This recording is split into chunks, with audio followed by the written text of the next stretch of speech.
What would you do if you could travel back in time? Would you try to stop a presidential assassination? I'm in Salad and I saw the Twilight Zone Season 2 Episode 13, Back There. It is directed by David Oric McDerson, written by Rod Serling, and if you haven't seen this episode, I will spoil it for you. This episode starts, we're following the setting of the Potomac Club. It's a gentleman's club, and we get a look inside. We see 4 distinguished gentlemen surrounding a table. They're having a very intellectual discussion. They're talking about hypotheticals. The hypotheticals they be talking about is, hey, if you could travel back in time, what would you do? I don't know. We can't travel back in time, so why even care about it? Why would I even think about it in my head? These are all hypotheticals. This is not pertaining to the now, and I completely understand. Peter is an engineer, and he's very practical minded. I like this about Peter, so whatever happens next to him, it's a very interesting perspective, seeing it from an engineer, right? So they have a discussion about time travel. He's totally against it, and then he's walking out of the Potomac Club after this hefty intellectual discussion. Then the camera gets blurry, very blurry. He starts feeling headachy. Oh no, I'm feeling headachy, I'm feeling woozy, I'm feeling a little lightheaded. And I like the camera going in and out of focus to add to the wooziness feel of the character, and so me as an audience can also understand the wooziness feel. And so he is in different clothes than he was in. He's in 1961 at the very beginning of the episode, and now he's in a completely different time period. The date is April 14, 1865. He's like, oh wow, where am I? And he's stumbling around. He's like parsing clues from everything going on. He's like, I gotta go home. And in 1961, his house is in the very oldest building of the city at that time. So he goes there, and guess what? There's a lady there. It seems to be a boarding house. And I'm like, this is really cool. You get to see your house at a newer stage. How old is it? When was it built? And I like how he lives in such an old house. It's pretty cool. So he's like, oh boy, I'm feeling lightheaded. Can I get a room? She's like, yeah, sure. The nice old lady who runs this house, she's like, I'll give you a room. All right. He starts to go up the stairs.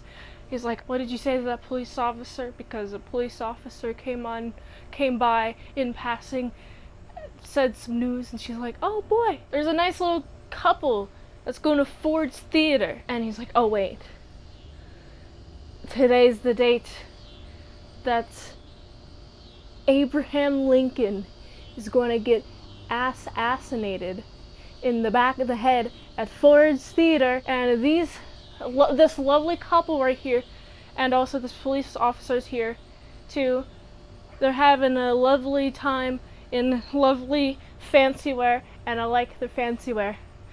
Also, I like how they have nice formal dress attire. As far as the values go, I like how they're wearing lighter colors in value, like close to the white, versus Peter, who traveled back in time. He's like, oh wow, I'm back in time and I'm trying to warn everybody about this assassination. He's wearing darker clothes, and nobody believes him except for this one police officer and this one guy. Of course, when you know the assassination's about to happen, you're going insane. You rush to Ford Theater, you get arrested, and there's a guy here to be like, oh, you know, I actually believe you. I'm gonna drug you now. What's going on? Why is he drugging him? I was like, oh no, the twist here is insane. Wellington is John Wilkes Booth. He does the assassination, and then Peter goes back in time He's able to get out of prison and go back to the Potomac Club door, and then he goes back in time and he goes back to his group of friends, and the group of friends are talking about, instead of time travel, talking about money. And one of the guys there, it's like, oh yeah, my uncle, yeah, he was a policeman. He got really rich doing real estate and being a good social worker. He got up there, up in the political system, man. And I'm like, this is crazy.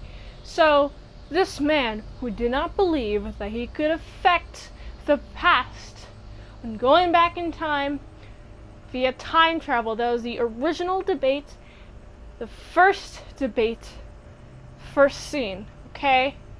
This man was skeptical. He did not believe he could change the past by going into time, and in fact, he did change the past. What he did was he changed the past for this man, and now this man has wealth and fortune, and Peter is just here being Peter. It's like, aw, dang it. Shucks, I didn't cash in. Crazy. I like how Peter doesn't win. Really? The other guy wins. Peter doesn't win at the end. He doesn't get all the fame and fortune. Instead, he's labeled as a lunatic. Somebody else comes in and takes his idea, bets on it, and then everyone's like, oh my goodness, he can predict the future.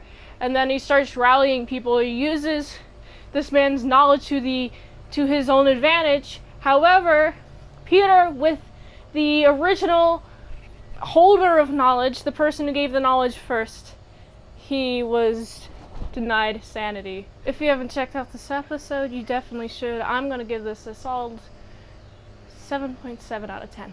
If you like this review, watch another one. Platform really likes at $20 donos at patreon.com/ASEPresents for one movie review for 1 month. Go to this link tree to support the daily grindiness of all them daily movie reviews. And until next time, in Salad Saw, I'll see you later, my sour croutons and bacon bits. Alright, I'm gonna walk away and hope that I don't travel back in time. Adios.